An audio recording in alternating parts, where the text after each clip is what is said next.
we've tried to do in these open forums is to create what I like to call both a safe space, so that we're respectful of each other in the dialogue back and forth, but also a brave space, a space in which we can talk about serious issues that we're facing here at USC in terms of diversity and campus climate. Hi everyone, my name is Sabrina Enriquez. I sponsor the Campus Climate Resolution. I'm here essentially representing the view of students and students in the Campus Climate Coalition Core. So I had a lot written down, but a lot of things were gone over. So I'll start out with where we're at. The cultural centers we currently have are understaffed, underfunded, and overcrowded. If you ever try to go to a power pan dulce that Billy puts on, you'll find that sometimes you will never actually see the speaker because the line is out the door.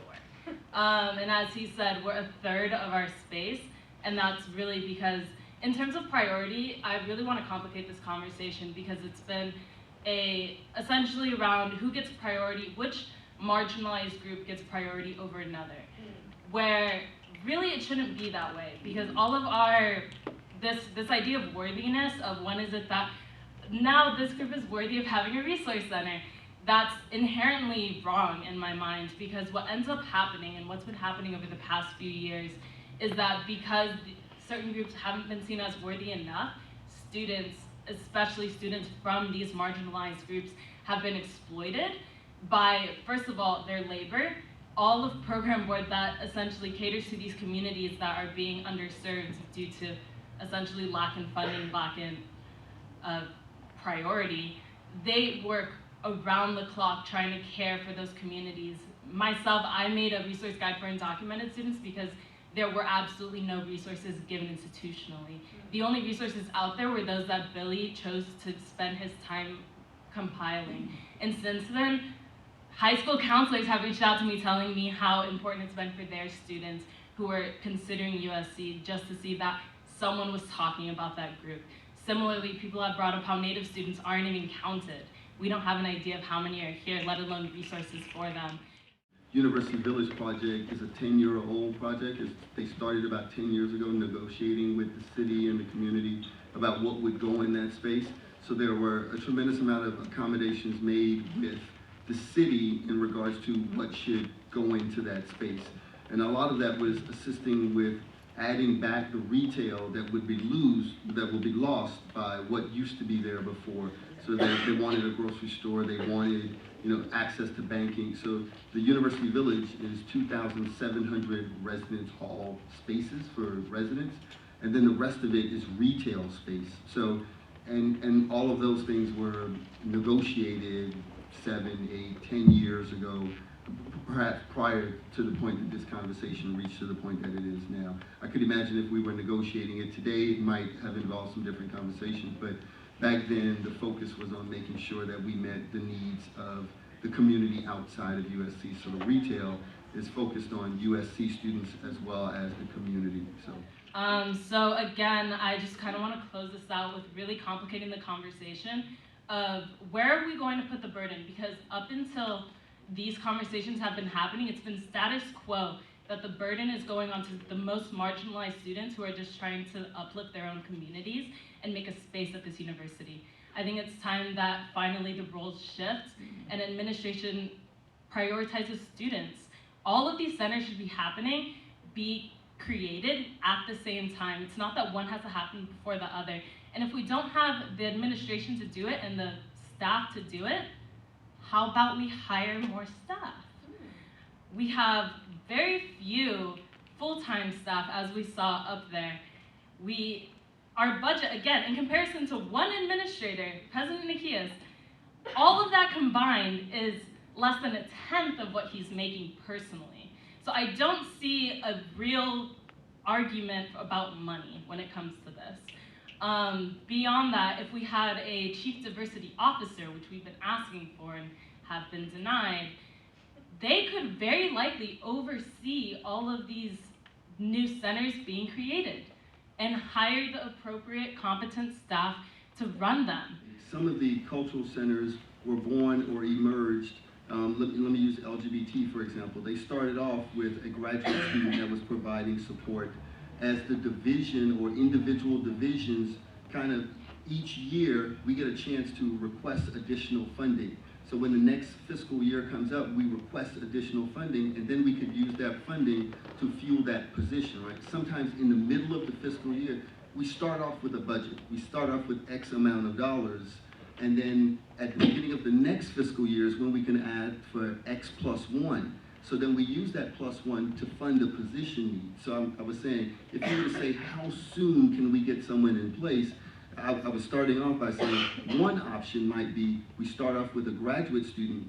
In the next fiscal year, we make the request for additional funds that helps us fuel the full-time position, right? I'm just using that as an example, right? So I didn't want to act as if I was sending us down a path of this is the only way to do it. There might be other ways to do it, right? So we could think of, there's an existing staff member that says, hey, I want to be reassigned and I want to do that full time. So there are ways to do this. Now that we kind of have some of the space decision thought through, I think we could think about, okay, so how do we staff it? Sometimes some people say, okay, I'll use 50% of my time to support this operation and then 50% to do this, and in the future we continue to get that. So it's not about asking students to go out to raise money. I never said that. But it's about thinking through, how do we put it in place? We're in the middle of a fiscal year, so it's harder to do that. Now, I'd also balk at the notion that the only way that students get things is by noise to the administration. It doesn't bother me when students come to my office and protest or argue or sit in or whatever they need to do. So that's not the only way to get things done. We pulled together a Veterans Resource Center because we sat down and met with veterans, and they said, look, we need a space, and here are the reasons that we need this space. We need certification, we need counseling, we need mentoring, we need academic advising. And then they were patient and they worked with us, and we identified space in the Tudor Campus Center to put a Veterans Resource Center. You didn't see any protests for us to get a Veteran Resource Center. You might recall the $100 million request also included diversity fellowships for graduate students, hiring faculty of diversity, hiring staff. So I think it's a little bit different than the conversation that we're having tonight about the space and resources for cultural centers. It does have some impact on programming dollars that may go to cultural centers, but that wasn't what the $100 million request for. The $100 million request has a lot of things packaged in it. I'm gonna go back and challenge what was said that talking about the Veterans Resource Centers. I guess I should have prefaced that when people of color specifically want resources is when you have to protest.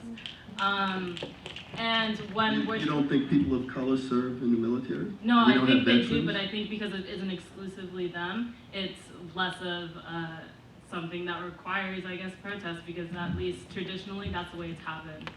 And also I do want to comment on that. It is far more reprehensible to the university and society to push aside veterans' requests than it is for other marginalized groups. Valid, because it's been in American history that people of color have been oppressed and systematically oppressed. So we're seeing the same thing translated here. And something I want to talk about when we talk about the fiscal year and funding requests, I really want to challenge that idea that we can't get money until the next fiscal year, because when we made noise with Campus Climate, we got a memo and we got a new fund where undergraduate student government got $50,000 and graduate student government got $50,000 because we asked for it, and it wasn't a new fiscal year. So it's not that these monies can't immediately be allocated, it's that for some reason that isn't at that priority level, I suppose. And when we look at the funds going into each, for example, it was roughly around like $12,000 that they were allocating for student workers at the current resource centers. If we get $50,000 into a resource center for Indigenous students, for Native students, we can hire some people. But let's be real, the job searching for staff hasn't even begun. So we can't necessarily even talk about the funds if we have nowhere to put them, because there's no one assigned to searching for qualified people for those positions, because we don't have a chief diversity officer who would be able to do that. This is becoming a conversation of this or this or this, but we should get a new space that is built to be for this. I'm sure if you take a peek at Rosalind's dissertation, you'll learn how the specific buildings can be built so that they're more collaborative. The way the student union is built is that there's like a weird hole in the middle, which doesn't make architecturally any sense. So we should be fundraising and building a new building. In the meantime, we should be reallocating space to where it's needed to prioritize students, again, over administration. As I said, most of the second floor is administrative. And the third, in terms of moving people around in Campus Center, again, it's a conversation of pitting us against each other when it really isn't that, because there are also underutilized spaces where those administrative offices can go, because those administrative offices are not for students. They do not need to be in the hub of campus. Well, I just wanted to reply to something you said about how, you want this to happen, you want things to improve. And I don't doubt that the intent of the administration is to listen to students and to hear things, but I just wish that there was more of a bilateral agreement on both sides to kind of meet people where they're at. And I think that this idea of being patient and of meeting people halfway has been levied very disproportionately at student protesters and perhaps not at the decision makers and administrators. And while I've sat here tonight, I have seen, these interactions that have, to me, communicated subtle disrespect. And I do understand, and I acknowledge, and I do think that there does need to be, some sort of mutual decorum, a certain tone of diplomacy. But I think that when the students especially are acting angry or acting frustrated, but we are angry and we are frustrated, and we wish that, and maybe I think I wish, and maybe I'm not alone in thinking this, I just wish that students who express their concerns maybe in a more angry or frustrated way did not get dismissed so quickly just because they're angry or frustrated. Tara and I had wanted to always make sure that we have sort of central points. She's been taking notes throughout. Let me just kind of sum up some big ideas from tonight. One of it is to follow the money.